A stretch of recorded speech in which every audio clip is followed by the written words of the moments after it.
Hello, Beat Check listeners. This is Teresa Mahoney, audio and video editor at the Oregonian and OregonLive. On this bonus episode of the podcast, TV reporter Christy Turnquist interviews Oscar-winning actor Octavia Spencer. Spencer's an executive producer and narrator of the investigation discovery documentary series called Lost Women of Highway 20. The three-part series is based on the Oregonian's multimedia project, Ghosts of Highway 20. The story focused on cases involving women who were raped and killed over the course of several years near Highway 20 in Oregon. Turnquist asks Spencer how and why she decided to get involved in the project, what stood out to her in the story, and what she hopes viewers will experience while watching. Here's their conversation. My name is Christy Turnquist, and I am with the Oregonian, OregonLive.com in Portland, Oregon. How are you? I'm fine. What a pleasure it is to talk to you. The pleasure is all mine. Thank you. Well, I appreciate you taking the time to do this. I mean, obviously, as you know, certainly in the series, The Lost Women of Highway 20, there's tremendous interest here in Oregon because obviously the case has happened here. And I just wanted to ask you why this was something that you decided to get involved in as an executive producer and the narrator. Well, for me, I forgot I was a narrator. Thank you for saying that. You're the first person to remind me of that today. And very effective narration. Thank you. We just to make a long story short, we were with our producing partners, October Films. We were developing something else, and I remember Matt Robbins telling us this story, and it was just in a quiet lull where we were getting to know each other because he, had heard that I was a true crime enthusiast, Mm-hmm. and I had never heard of this story. I had never heard of these women, or the killer, or the circumstance that allowed him to hide in plain sight. I was then intrigued, and that's how we became involved. And you guys did some extensive research, and I think the articles, Ghosts of Highway 20 is what you. That's correct. Yeah, it was so illuminating and scary. And if you see, I spend a lot, I'm from rural Alabama, so I spend a lot of time on dark highways. And it just, I felt a kinship with the women, and that the fear that it had to, they had to feel, and I just ran the gamut of emotions, and I knew that we really wanted to tell this story. We really wanted to restore some of the dignity that was taken from these women. Yeah, that's very well said. I mean, I know that was something that the Oregonian team that worked on this had as a focus as well. And you mentioned that you're kind of a true crime enthusiast, and the genre could not be more popular at the moment. I'm just interested in some of your thoughts on sort of why you think that is, and how something like Lost Women of Highway 20 kind of fits into, I guess, the general category of a true crime story. Is there something about it that's different? Well, what's different about it for me is, what is that adage? If you want something done, give it to a woman. And to know that the one rape victim who spoke out about the brutality, of her encounter with the now killer, the fact that he could have been arrested and had no more victims if only her voice had been heard, it made me angry. And so I felt this is a great example of what could have been, what voices that we didn't have to lose if we had only paid attention to those victims. So that's what is different for me for this story. I I don't know why. I think part of the reason why there's such a fascination with true crime is that it's about self-preservation. At least it is for me. I can speak from my knowledge that it's about self-preservation.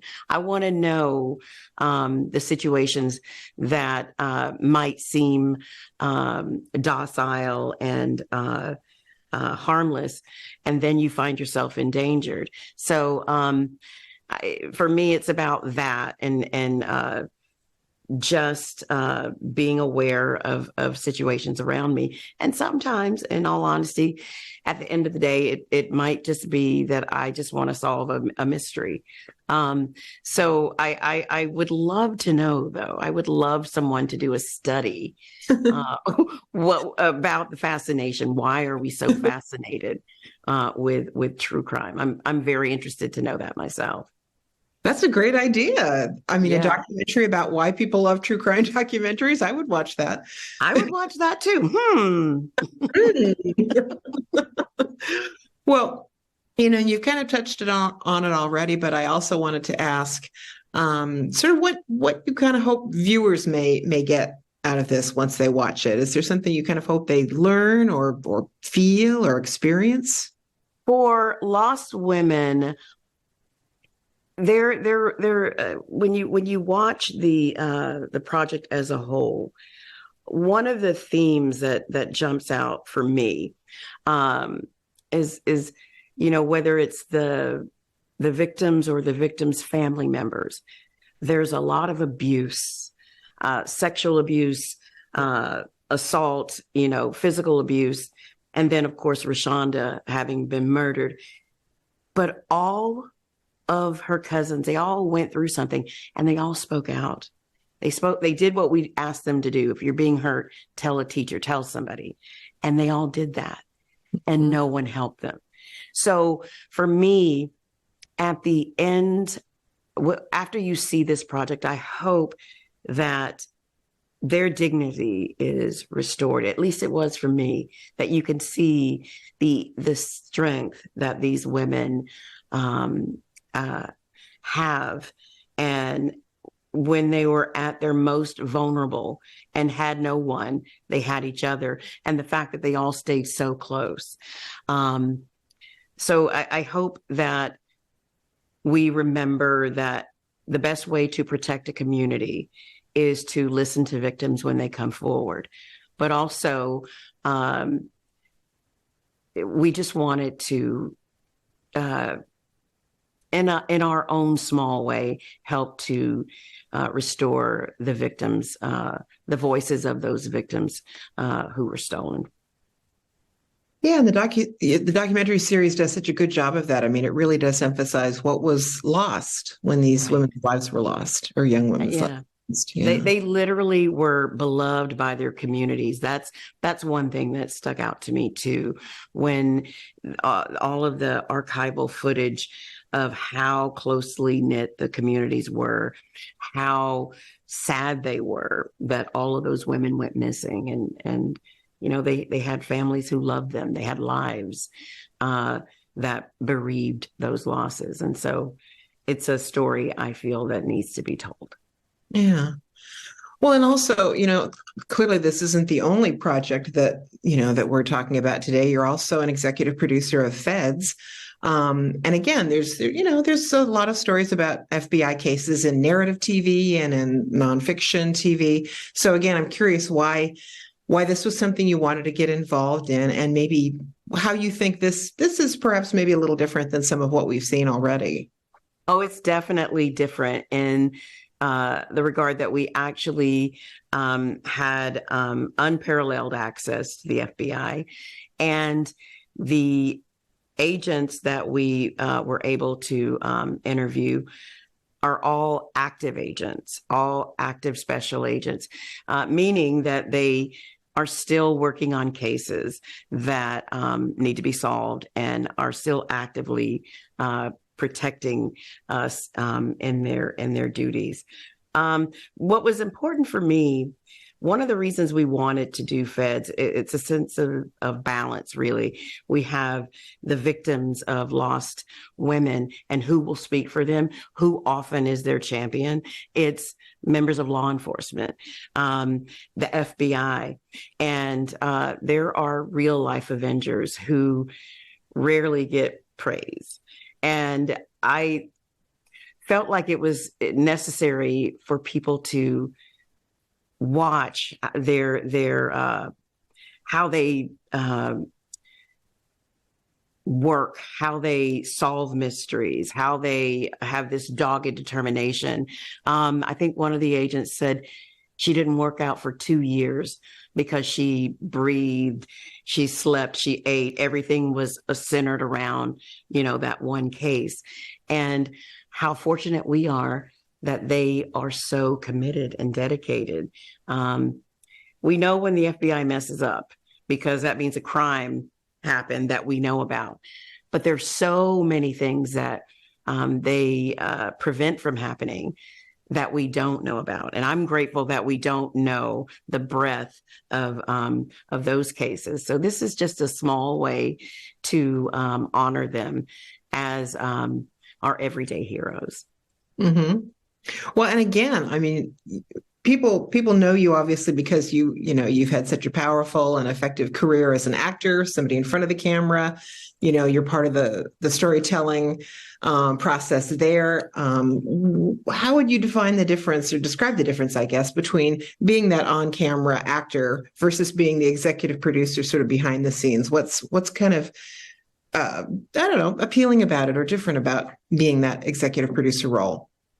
The executive producer role for me is the most important because I get to provide opportunities for a large number of people, whether it's in the unscripted space, which we are grateful to be partnered with Discovery ID and October Films. But it allows me the opportunity to create opportunities for other storytellers, whether scripted or non-scripted. And the things that are important to me, that I get to have a say in how they're executed. So I'm very fortunate in that, right? And what else can we expect from you as your next projects, either as an actor or an executive producer? Well, because we're on strike, and these are unscripted shows, I'm free to talk about those and only those. Yes, I see. I totally understand. Let's all hope that the strike gets settled and negotiations are successful. That would be lovely. Yes. Thank you. All right. Well, you've been very kind. Is there anything that I haven't asked you about that you wanted to also mention? No, I just, I don't even think I've said it. I just feel grateful for the partnership with October Films, Discovery ID, or Reed Entertainment, and Max. We feel fortunate that we get to work in this space and tell these stories. So we're grateful. Again, many thanks for taking the time to do this. I appreciate it. Thank you for your time. Thank you. Thanks so much for listening to Beat Check with the Oregonian. You can watch Lost Women of Highway 20 on Investigation Discovery and Max. You can also watch the Oregonian's 5-part Ghosts of Highway 20 series on our YouTube channel. I'll put a link in the show notes below. If you like this show, give us a 5-star rating and review in Apple Podcasts. It really helps people find the show. And tell a friend. Help spread the word. The best way to support our journalism and stories like this one is with a subscription to the Oregonian and OregonLive. You can do that at OregonLive.com/pod support. Until next time.